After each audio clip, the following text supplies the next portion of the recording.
Dios te bendiga. Este día estaremos leyendo el libro de Ezequiel, capítulo 5 al 9, el juicio de Dios y el llamado a la santidad.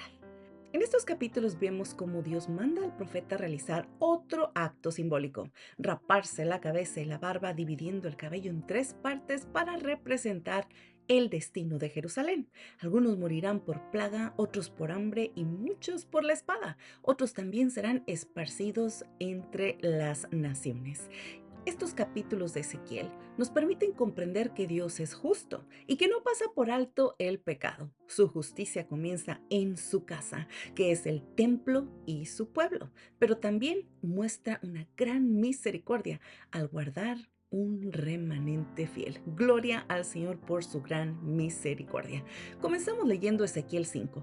Por eso tan cierto como que yo vivo, afirma el Señor omnipotente, puesto que has contaminado mi santuario con toda clase de ídolos repugnantes y de prácticas detestables, yo también te retiraré mi favor. No tendré piedad ni compasión. Una tercera parte de tus habitantes morirán de peste y perecerán de hambre dentro de la ciudad. Otra tercera parte caerá la espada en los alrededores de la ciudad, y la tercera parte la esparciré a los cuatro vientos y la perseguiré con espada desvainada. Entonces desahogaré mi furor sobre ellos, y el ardor de mi celo se saciará en ellos cuando yo haya desahogado mi furor en ellos, y sabrán que yo, el Señor, he hablado en mi cielo. Jerusalén era el lugar que había sido escogido por Dios para su presencia, pero se había contaminado por la idolatría y la corrupción del pueblo. Dios anuncia un juicio inevitable para poder así purificar a este pueblo de tanto error, de tanto pecado. Y esta lección, amadas, nos recuerda que la santidad de Dios demanda reverencia, demanda fidelidad.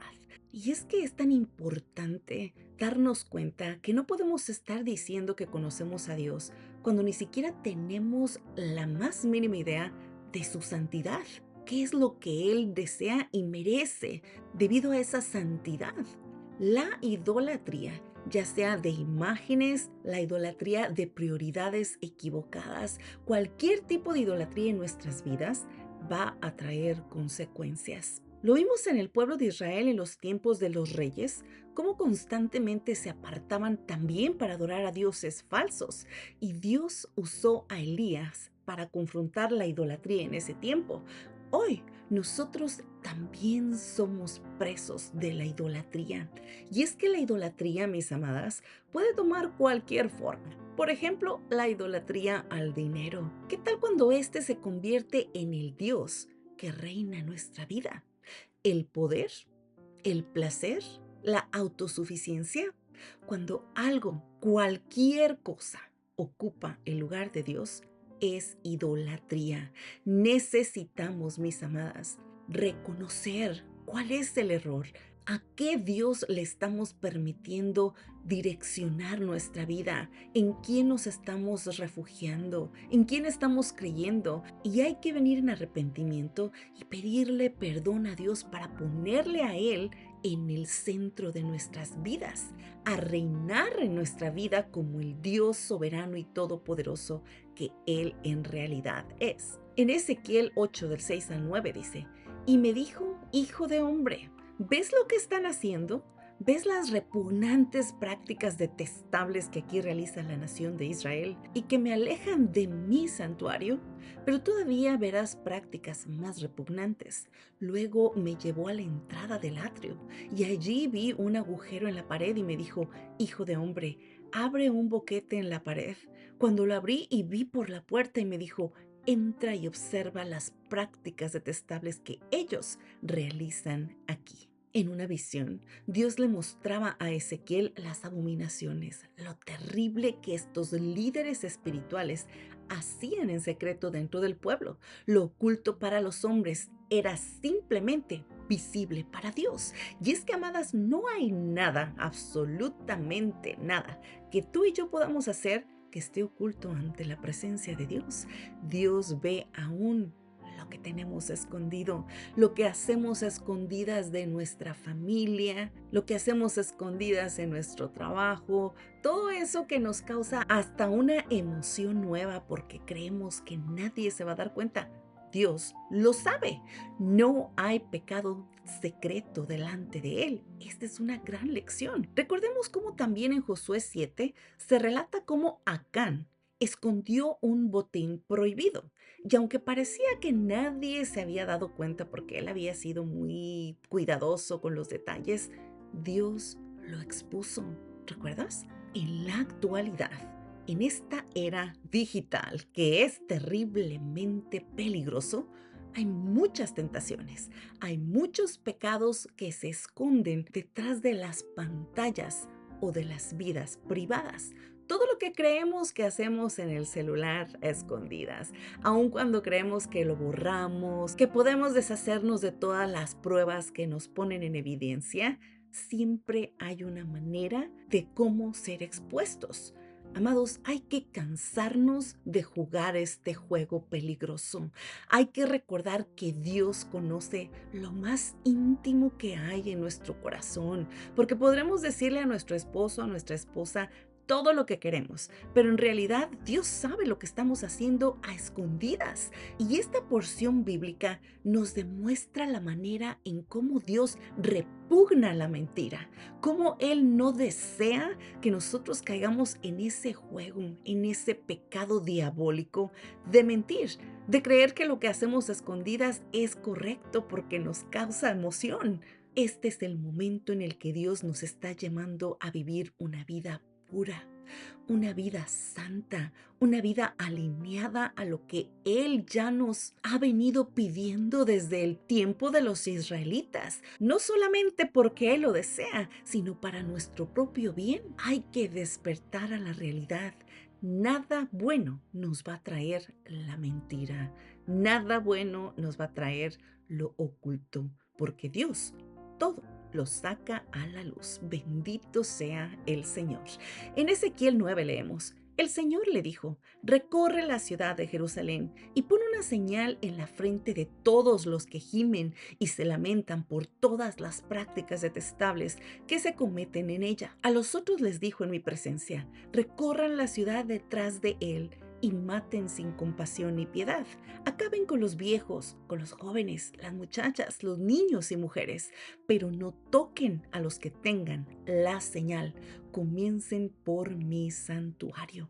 ¿Puedes imaginar esta situación? En medio del juicio, ahí donde todo el mundo estaba sufriendo las consecuencias de sus malas acciones, Dios, debido a ese corazón lleno de amor, a su misericordia, preserva a todos los que sufrían por ese pecado del pueblo. Y es que el juicio comenzaría en el templo, en la casa de Dios, porque Dios no permite nada equivocado debido a su santidad.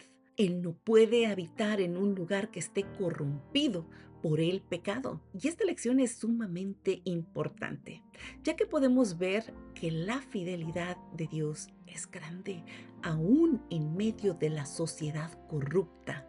No pasa desapercibida.